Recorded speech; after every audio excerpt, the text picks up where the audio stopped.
सबसे पहले आप ये वीडियो को देखो। ये देखिए भाई लोग, एक मंथ में मेरा इतना सारा रिटर्न है। और ये देखो, ये एक सही प्रोडक्ट है, एक गया। और ये रहा, ये एक सही प्रोडक्ट है। सिर्फ मतलब एक मंथ में ना एक दो, ये दो ही प्रोडक्ट मुझे सही मिला, बाकी सारे घटिया। देखो, एक, दो, तीन, चार। ये देखो भाई, झुमका। साड़ी के बदले में मुझे क्या मिला? झुमका। पूरा मतलब डिलीवरी का ये पूरा पार्सल है, और सब को छोड़ के सिर्फ और सिर्फ एक पार्सल आया, झुमका। ठीक है, 5। ये रहा एक डिलीवरी का, 6। और ये रहा एक शैडो पैक्स की तरफ से, 7। तो सातों का साथ यहाँ पर एक मतलब रिटर्न है।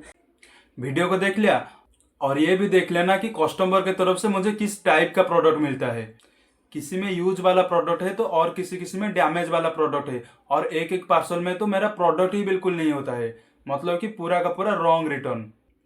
और एक मजे की बात बताऊं, ये सारे रिटर्न में जितना भी मेरा लॉस हुआ वो सारे लॉस मेरा रिकवर हो चुका है।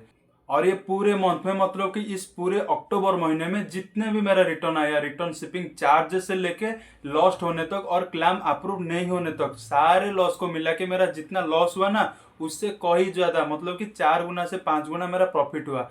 और ये मैं लिख के देता हूँ कि आप अगर इस वीडियो को पूरा देख लोगे ना, तो गारंटी के साथ मैं बोलता हूँ कि आपको ये समझ में आ जाएगा कि मीशो को प्राइसिंग कैसे रखते हैं।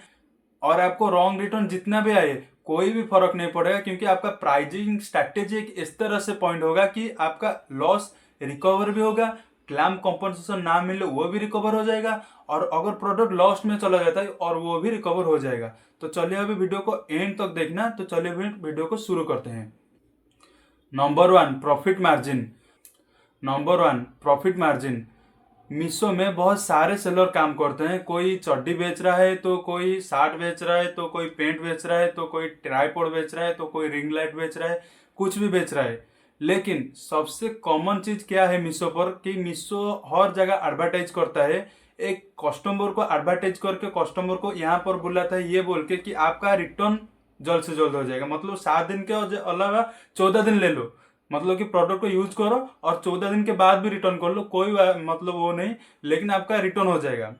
मतलब कॉटन आया, सिंथेटिक आप चाहते तो, या फिर कॉटन चाहते तो सिंथेटिक आया तो रिटर्न कर दो। कुछ भी बोल के कस्टमर को पहले मीशो पर आया लाया, और सेलर को क्या बोल के लाया, मैं हमारा कमीशन नहीं है, 0 कमीशन मॉडल। तो सेलर भी भागे भागे दौड़ा है। मतलब कि सेलर को यहाँ पर बुद्धू बनाया जा रहा है, और कस्टमर को यहाँ पर 100 एंड 200% फायदा दिया जा रहा है। तो ये टॉपिक हमारा नहीं है, इसको अभी थोड़ा साइड में कर लो। कि मैं बहुत ही ज्यादा सेलर को देखा हूँ, और यहाँ पर और एक बड़े बड़े यूट्यूबर वीडियो में भी मैं कमेंट चेक कर रहा था।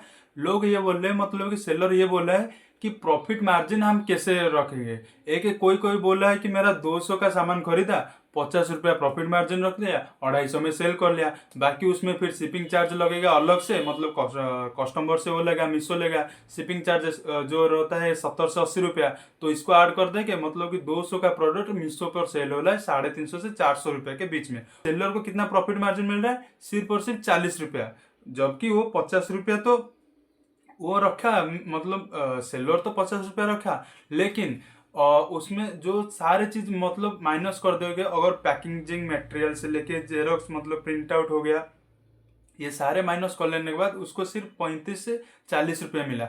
और अभी मैं एक आपको मजा की बात बताता हूँ। अगर 10 भी अगर आप लोग सक्सेसफुल डिलीवर करोगे ना, तब भी आपका प्रॉफिट होगा, सिर्फ 10 इंटू 40 कर लोगे तो 400 रुपया प्रॉफिट होगा। और 10 में से एक ही सिर्फ कस्टमर रिटर्न आएगा तो 200 रुपया माइनस हो जाएगा।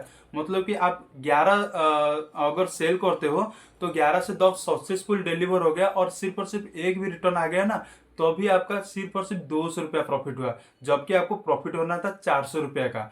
तो ये बात बहुत ही ज्यादा, मतलब कि छोटे छोटे बिजनेसमैन है ना, तो वो इतने ज्यादा अंदर घुसते नहीं है, सिर्फ और ऊपर ऊपर से ही देखते हैं कि 10 रुपये का माल लाया, 15 रुपये में सेल कर दिया, 5 रुपये का प्रॉफिट। अरे भाई नहीं है सब। मैं भी यहाँ 2 साल से मेहनत कर रहा हूँ, 2 साल से काम कर रहा हूँ। मैं मतलब कि ठीक ठाक ठीक ठाक कर लेता हूँ अपना तरफ से। ठीक ठाक पेमेंट भी आ जाता है, ठीक ठाक लॉस होने के बाद कॉम्पनसेशन में ले आता हूँ। मतलब कि हमारा बहुत मजे में चल रहा है। जीवन। तो सबसे पहला पॉइंट ये है कि प्रॉफिट मार्जिन, आपको प्रॉफिट मार्जिन पे ध्यान रखना है चाहिए।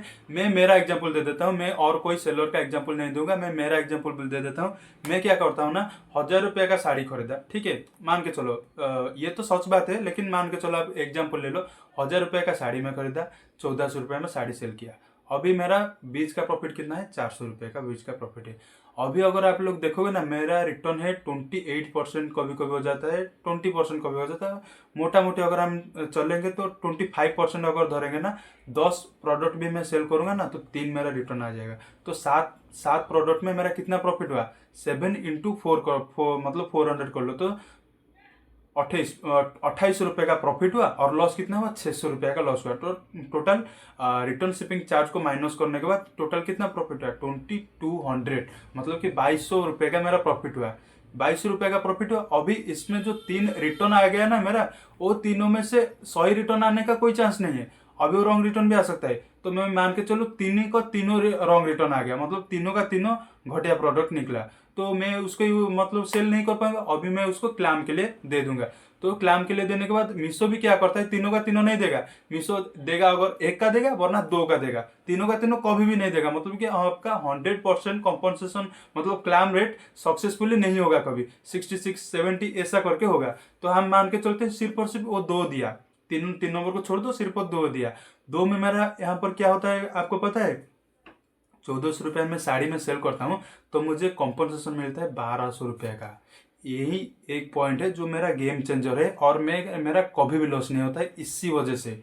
मैं आपको से मीशो क्या करता है ना, बहुत बड़े बड़े जो सेलर है आपको ये सलाह देंगे कि मीशो पर आप अगर काम करोगे ना, छोटे प्रोडक्ट में काम करो, जो 50 रुपये 100 रुपया ये इस प्राइस रेंज में जो भी प्रोडक्ट आता है उसको सेल करो। लेकिन मैं आपको बोल रहा हूँ, अगर आपको एक खरीदारी पड़ता है एक प्रोडक्ट जो कि 50 रुपये या फिर 100 रुपया है ना, तो 100 रुपया में आप ज़्यादा से ज़्यादा 50 से 60 रुपये का ही प्रॉफिट मार्जिन रखोगे, क्योंकि उसके बाद वो कस्टमर चार्जेस भी लगाएगा। मतलब जो शिपिंग चार्जेस होता है ना, मीशो अपने तरफ से लगा कि वो भाई कस्टमर को जब दिखाएगा ना, तो 100 रुपये का प्रोडक्ट आप प्रॉफिट मार्जिन रखिए 60 रुपीज़, फिर वो 60-70 रुपया वो फिर मीशो रखेगा, तो 200-300 रुपया का क्या हो जाएगा, मीशो प्राइस हो जाएगा। तो ये काफ़ी एक्सपेंसिव हो जाएगा। तो आप क्या करो ना, सबसे पहले आप क्वालिटी, मतलब अच्छे क्वालिटी वाला प्रोडक्ट सेल करो, और एक अच्छा प्रॉफिट मार्जिन के साथ सेल करो। जबकि 200 रुपये का मतलब जो भी आप सेल करते हो, 200-250 रुपया का सेल ना करते हुए 300, 350, 400 रुपया में खरीदो, और 400 रुपया में खरीदो, उसको आराम से 700 रुपया में सेल कर सकते हो। अगर करो, उसी टाइप का भी प्रोडक्ट होना चाहिए, ना कि सिर्फ मार्केट में 400 रुपये का बहुत सारे सेल कर रहे हैं तो हम भी सेल कर लेंगे। नहीं भाई, 400 रुपये में प्रोडक्ट खरीदारी होना चाहिए, लेकिन उसका वैल्यू 800-900-1,000 रुपया तक जाना चाहिए। ऑफलाइन में अगर वो 1,000 रुपये में सेल होता है, तो अभी ऑनलाइन में वो 900 रुपये 850 रुपये में सेल होगा, वरना तो बहुत ही, मतलब क्या मैं बोलूँ, वीडियो लंबा हो जाएगा। तो यही बात है, आपको हमेशा एक पॉइंट के ऊपर काम करना है, और वो है प्रॉफिट मार्जिन के ऊपर। एक ही बात कर सकते हो, मेरे मानो तो ट्रायल के लिए, आप छोटे सेलर हो या फिर बड़े सेलर हो, कोई बात नहीं, आप ट्रायल के लिए सिर्फ और सिर्फ 10 से 12 सैंपल के लिए ले आओ, जो भी प्रोडक्ट आपको अच्छी लगती है, मार्केट में ट्रेंड देखो। और एक बात में प्रोडक्ट सिलेक्शन करने टाइम एक बात को हमेशा यहाँ पर रख के सोचना, कि जो प्रोडक्ट का सेलर काफ़ी कम सेल कर रहा है, मतलब कि आप कुछ भी पकड़ लो, साड़ी पकड़ो, मतलब शार्ट पकड़ो, कुछ भी, मार्केट प्लेस में उसी सेम प्रोडक्ट का सेलर बहुत ही कम, मतलब मिनिमम होना चाहिए, बस इतना ध्यान में रख लो मेरे भाई, हाथ जोड़ के मैं बोल रहा हूँ। बस ये छोटा सा पॉइंट को ध्यान में रखो, मतलब कि मार्केट में डिमांड नहीं हो प्रोडक्ट का ना, तो कोई बात नहीं, आगे हो जाएगा डिमांड।